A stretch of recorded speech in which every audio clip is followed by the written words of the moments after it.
জি আপনাদেরকেই বলছি, আপনারা জিন্স পরতে পারবেন না, মেয়েদেরকে বলছি, এবং টি শার্ট পরতে পারবেন না। আপনারা ওই যে যা ইচ্ছা তাই ড্রেস পরে বলবেন যে হাজার বছরের সভ্যতা সংস্কৃতি, এসব বাজে কথা চলবে না এখানে।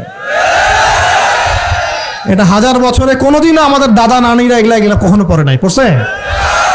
আপনার দাদি কখনো এরকম পরছিল শাড়ি? তো যে বললো হাজার বছর থেকে পরে আসতেছে নাকি, সুবহানাল্লাহ। তো এখানে বিষয়টা হচ্ছে পুরুষ মেয়ের পোশাক পরতে পারবে না, মেয়ে পুরুষের পোশাক পরতে পারবে না। আমি খুব সংক্ষিপ্ত করে আপনাকে কোরআন সুন্নাহ থেকে 4টা মূলনীতি বলে দিলাম। এই 4টা মূলনীতি কোরআনেও আছে, হাদিসেও আছে। আসেন, এই যে নারীর অবমাননা, এই বিষয়টা আইয়ামে জাহিলিয়াতে যেমন ছিল, এখন দেখবেন আরো বড় পরিসরে এসেছে। আসে নাই? এই যে ফ্যাশন শো, দেহের প্রদর্শনী, বিভিন্ন ফিল্মস দেখবেন, ফিল্ম ইন্ডাস্ট্রিজে দেখবেন, মিউজিকে দেখবেন, পর্নে দেখবেন, মেয়েদের দেহটাকে নিয়ে ব্যবসা করা হচ্ছে। আগে তো না হয় কন্যা সন্তান হলে জীবন্ত পুঁতে ফেলতো নাকি, এখন যদি গর্ভের বাচ্চা মেয়ে জানে, অনেকে আগেই মেরে ফেলায়। বোঝেন নাই মনে হয়? অনেকে যদি জানে যে গর্ভে মেয়ে সন্তান আছে, আগেই মেরে ফেলায়। এমন অনেক দেশ আছে, আমি নাম বলছি না দেশের সঙ্গত কারণে, যে সে দেশে এরকম মেয়ে সন্তানকে এই যে খালাস করে ফেলার, নষ্ট করে ফেলার, ভ্রূণ নষ্ট করার আলাদা ক্লিনিক আছে, আলাদা হসপিটাল আছে। বলে নাউজুবিল্লাহ।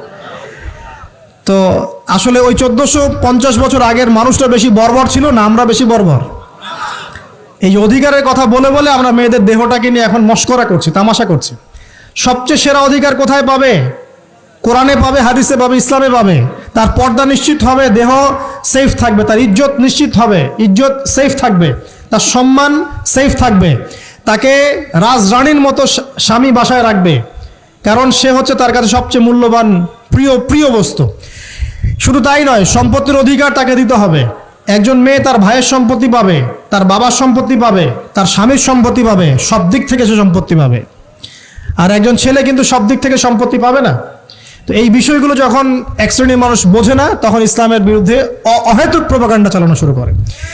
সবচেয়ে সেরা সম্মান রক্ষার উদাহরণ দেয়া হয়েছে ইসলামে, কোরআনে এবং হাদিসে। এই কথাটা আপনাদের মা বোনদেরকে বোঝাবেন, তবে নম্রতার সাথে বোঝাবেন, কারণ উচ্চবাচ্য করলে তারা কথা শুনবে না। কারণ আল্লাহ রাসূল সাল্লাল্লাহু আলাইহি ওয়াসাল্লাম বলেছেন, কিছুটা বাঁকা হাত দিয়ে তাদেরকে তৈরি করা হয়েছে। যদি আপনি শক্ত করে চাপ দিতে যান তাহলে ভেঙে যাবে, আর যদি আপনি ওই অবস্থায় ছেড়ে দেন তাহলে বাঁকাই থেকে যাবে। এখানে আপনাকে হিকমা অবলম্বন করতে হবে। আল্লাহ পাক তৌফিক দান করুন। একটা বিষয় বলছিলাম, ওই যে শিরকের পাপ এখন গ্লোবালাইজেশন হয়েছে না, ওই সুদের পাপ এখন গ্লোবালাইজেশন হয়েছে না। গ্লোবালাইজেশন বোঝেন? মানে বিশ্বায়ন, পুরো বিশ্বে ছড়িয়ে পড়েছে না। আর একটা হচ্ছে এই যে মেয়েদের অবমাননা, এটা সারা বিশ্বে ছড়িয়ে পড়ে নাই? আচ্ছা, আর দুটা বলবো, এরপর বলে আমি শেষের দিকে যাচ্ছি। আসেন, একটা হচ্ছে মাদক। আইয়ামে জাহিলিয়াতের অন্যতম সেরা পাপ ছিল কি? মাদক। ওই যে বলছেন জাহিলি যুগ, কেন বলছেন জাহিলি যুগ? বিকজ ওইখানে মাদক খেত মানুষ বেশি। এখন বলেন, ওখানে না হয় মক্কায় মাদক খেত মানুষ, এখন সারা বিশ্বে মাদক ছড়িয়ে পড়ে নাই? বেশি না কম? এখন এই যে নতুন নতুন মাদক আসছে, ইয়াবা, আরো নাকি কি কি আসছে নতুন নতুন, আমরা নামও জানি না। এই যে গাঁজার নাম জানি, ফেন্সিডিলের নাম জানি, আর কি কি আছে, হিরোইন বলেন, আর দু একটা, আফিম, আর কি আছে? হ্যাঁ, রেন্ডি, সুবহানাল্লাহ, এই নামও কখনো শুনি নাই আমি। আচ্ছা শোনেন, বিষয়টা হচ্ছে, দেখুন এই বিষয়টা কি হালাল না হারাম? আচ্ছা, এটাকে যদি আমরা হালাল করে নেই তাহলে কি হবে? কুফরি হবে না শিরক হবে? শিরক কুফর দুটোই হচ্ছে। কিন্তু এখন মক্কার কিছু মানুষ মাদক খেয়েছে বুঝলাম, আল্লাহ রাব্বুল আলামিন ধাপে ধাপে এখান থেকে বের করেছেন। প্রথমে বলেছেন মদ খেয়ে নামাজের ধার কাছে যেও না। হ্যাঁ, তারপরে বলেছেন এই যে মাদকে কিছুটা উপকার আছে কিন্তু বেশি ক্ষতি। তারপর বলেছেন খেয়ে নামাজের কাছে যেও না। তারপর ধাপে ধাপে শেষের দিকে এসে আল্লাহ পাক বলেছেন যে এটাকে ছেড়ে দাও। সূরা মাইদায় পড়ে দেখেন, এটা শয়তানের কাজ। তখন সাহাবায়ে কেরাম রাদিয়াল্লাহু আনহুম পুরোপুরি মাদক থেকে নিজেদেরকে মুক্ত করলেন। এরপরে কি কখনো তারা মাদক ছুঁয়েও দেখেছেন? বরং মাদক দ্রব্য সেবন করলে 40টা লাঠি বেত্রাঘাত করতে হয়, ইসলামিক শাস্তি। কয়টা লাঠি? আর উমর রাদিয়াল্লাহু আনহুর সময়ে 40 লাঠিকে বাড়িয়ে 80 লাঠি করা হয়েছিল। কত লাঠি? 80 লাঠি। কিন্তু আরো একটা পাপের শাস্তি আছে, বলবো? অপবাদ, এখন যেটা বেশি দেয়া হয়, অপবাদ, মিথ্যা অপবাদ, সতী সাদী নারীর উপরে মিথ্যা অপবাদ, এর শাস্তি হচ্ছে 80 লাঠি। আবার 100 লাঠির শাস্তি আছে, 100 লাঠি। এটা কিসের জানেন? জিনা, জিনা। এই যে যারা করছেন, এর শাস্তি হচ্ছে 100 লাঠি, তাও জনসমক্ষে দিতে হবে, গোপনে না। আর 1 বছরের জন্য এলাকা ছাড়া করতে হবে। রজম একটা শাস্তি আছে, রজম। এটা কি? রজম মানে পাথর নিক্ষেপ করে হত্যা। এটা তো বর্বর, তাই না? অমানবিক, মধ্যযুগীয়।